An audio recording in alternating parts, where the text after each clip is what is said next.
Hi, my name is Karen Doyle, and this is my presentation on Flash and Smart Mobs. Flash mobs involve a group of people that doesn't necessarily all know each other, getting together after connecting via social media and doing something, or sometimes nothing, in a place for a short amount of time, usually less than 10 minutes. Smart mobs are similar, though smart mobs usually involve political protest or social justice, or even trying to get a an idea more exposure. The first flash mobs were organized by Bill Wasik in New York in 2003. The initial the first try didn't work. So the second flash mob attempt was successful. It was at Macy's in New York. There was a group of people that all showed up to consider a rug.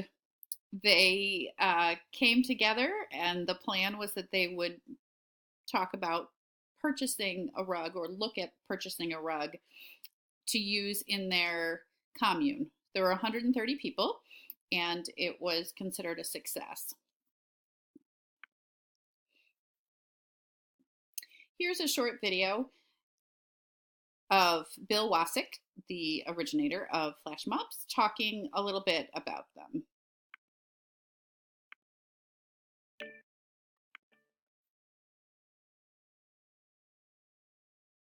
Flash mobs are gatherings of people somewhere in physical space that last for 10 minutes or less, and they are brought together on the fly via text message or email, and then everyone disperses and leaves no trace.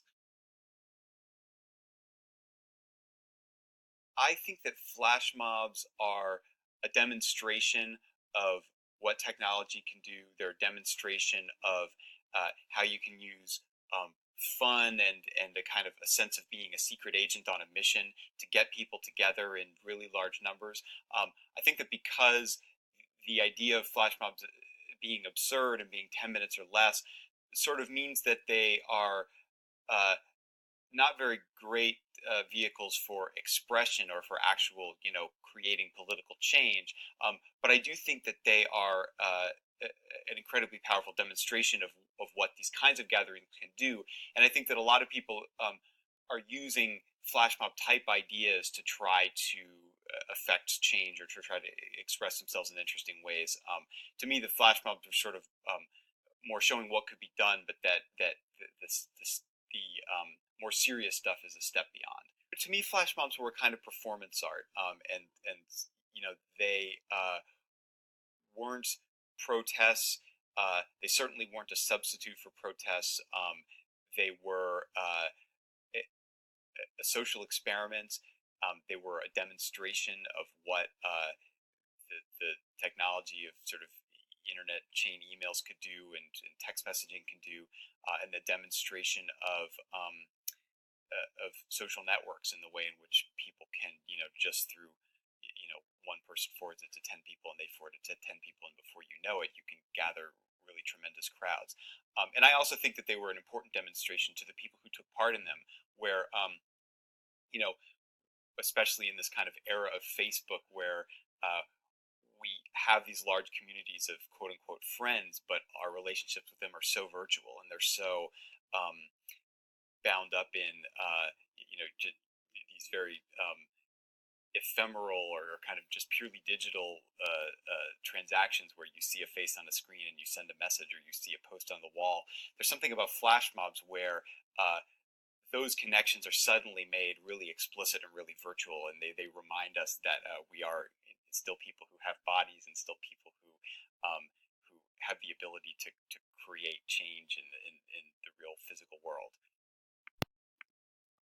Flash mobs have kind of changed over time. So there's various purposes now. As I said, smart mobs are more political or social justice related. Marketing has even come into play as well. Flash mobs can be not quite so spontaneous or subversive, not just people going to do it as a surprise, but more as a marketing campaign, something like that. A lot of the spontaneity has come out when done for those purposes, but then there are still flash mobs that are being done for artistic purposes. Lots of different types of things can be done. As far as the smart mobs go, it's not necessarily always just showing up in a place. There have been cases, which you may have heard of, where all of a sudden on social media, people start pushing out an idea, say, call your senators, call your congresspeople, and then people in droves will follow that call and get that done. So that kind of smart mob doesn't have to be an in-person mob of people, though it could be. It can be a virtual mob as well.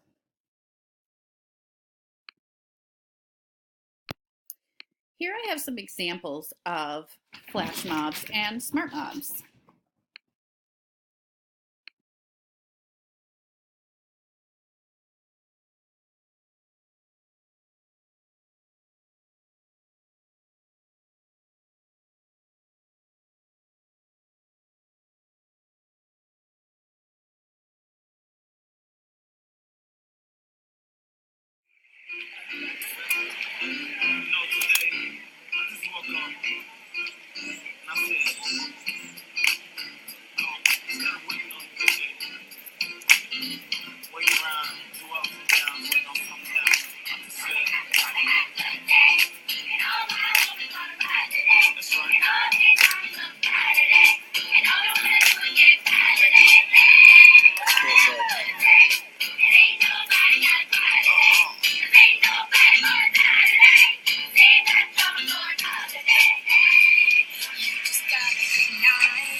Another example, that's a political protest.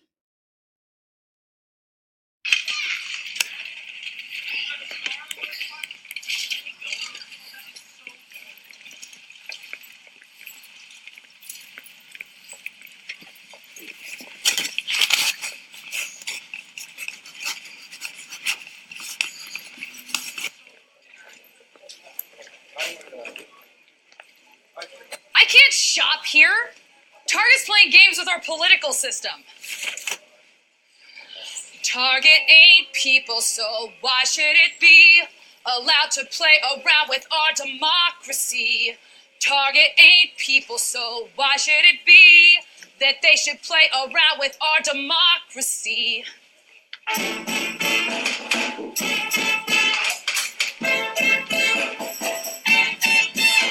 Now Robert's Leo and the ultimate speed.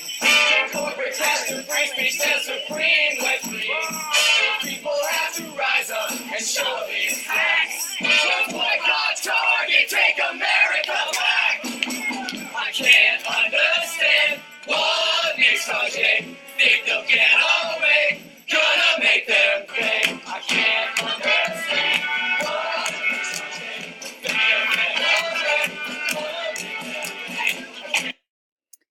And finally, this one for entertainment. All right, thanks for coming out, everybody.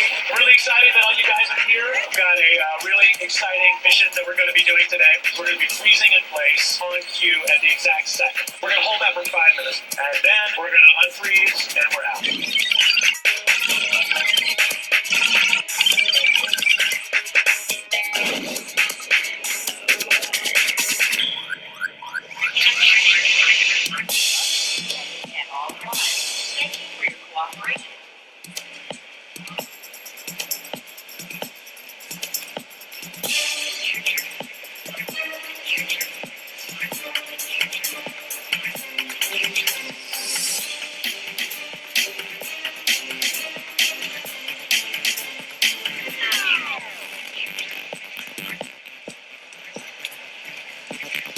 Tyler. They stopped what they were doing and just stood like frozen.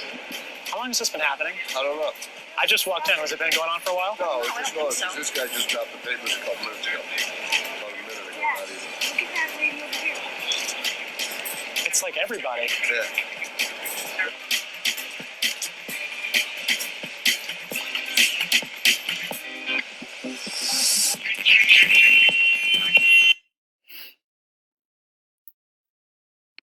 So as you can see, there's many different types of flash mobs.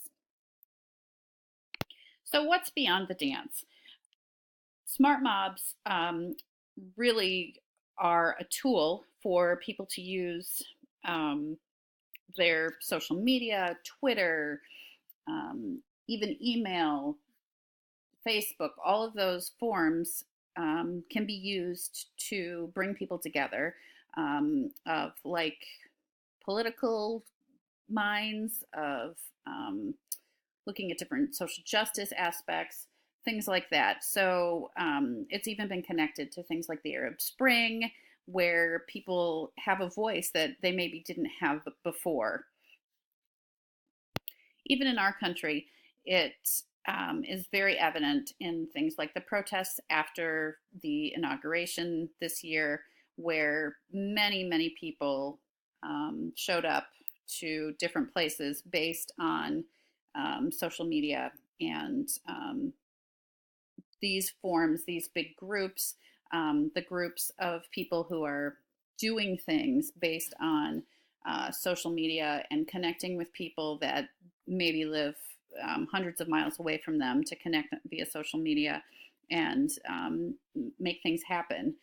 It's all based on the initial flash mob idea. So then what's next? I guess no one really knows. With Instagram and Twitter and all of these different technologies working to bring people together from all over the world, who knows? In some of the articles that I've read, people thought that smart mobs wouldn't really go anywhere because texting wasn't a thing. Obviously, that was a while ago, and texting is for sure a thing now. But we don't really know what the next technology might bring and how it might better enable us to make the world a better place.